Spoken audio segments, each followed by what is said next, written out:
Sherrone Moore talks this week, and of course, there was a lot to get into. A couple of NCAA situations, his text messages that he deleted with Connor Stallions, but the most important on-field development regarding the quarterback competition.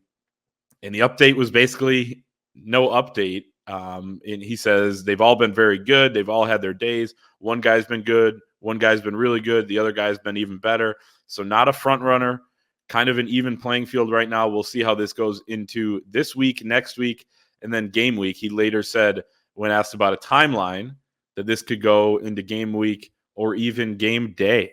Your thoughts? Well, we're entering week 3, and if memory serves me correct, and I'm not holding everyone to the standard that was J.J. McCarthy, but 2 camps ago, when he really made his push to earn the starting job or at least extend the battle into the regular season, it was about this time where we started to see that sort of separation for him. So really week 3 of camp feels like separation week. It feels like across the board, the week that guys really kind of put a stamp on their job. You start to get a feel for, your practices over the next week, 10 days, sort of start to have a dress rehearsal feel to them. So for me, at quarterback, I'm so interested in seeing where it goes from here, because we'll see what happens with Jack Tuttle and his shoulder thing. I think it's a shoulder, right? Is that what he's still dealing with? Upper body. Whatever he's dealing with, we'll see if he gets back into the mix and makes a push. We'll see if Alex Orji is able to kind of continue to sort of smooth out the peaks and valleys in his game.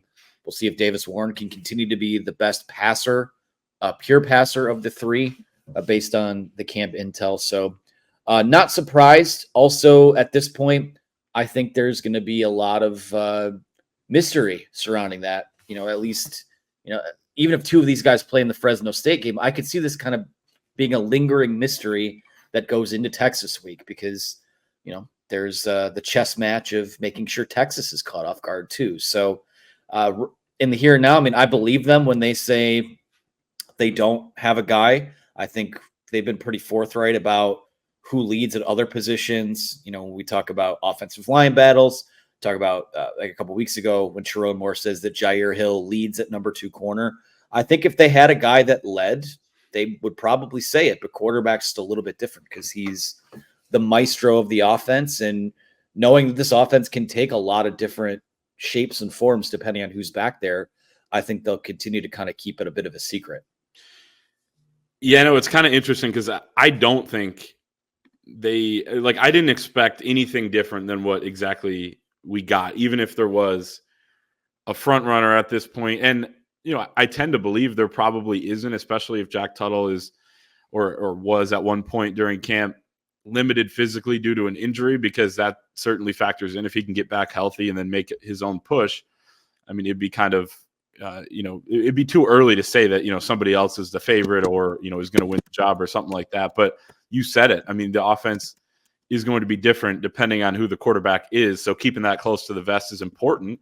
And, partly because they play Texas in week 2, partly because you have an opener against Fresno State. There's always kind of the element of surprise in any sort of opener since there's no preseason in college football. So you want to preserve that as much as you can. Now there's that balance as well, though, of a team rallying around a guy who is named the starter. The public can kind of move on and rally around somebody and understand who's going to be behind center. So there are benefits to either approach, but I think this year, given how open it has been, this is the way to go if you're Sherrone Moore. Again, even if there was a front runner, I don't know that he would be saying that publicly. He has remained very open as to when that announcement could come, if there even is an announcement, right? We talked about it probably the other day, I think, at least in the last couple of weeks. The 2010 opener against UConn, when Denard just came out there and was the starter after Tate Forcier was the starter the year before, and they didn't name anybody until he ran out there, with the first team offense. I think that's a possibility.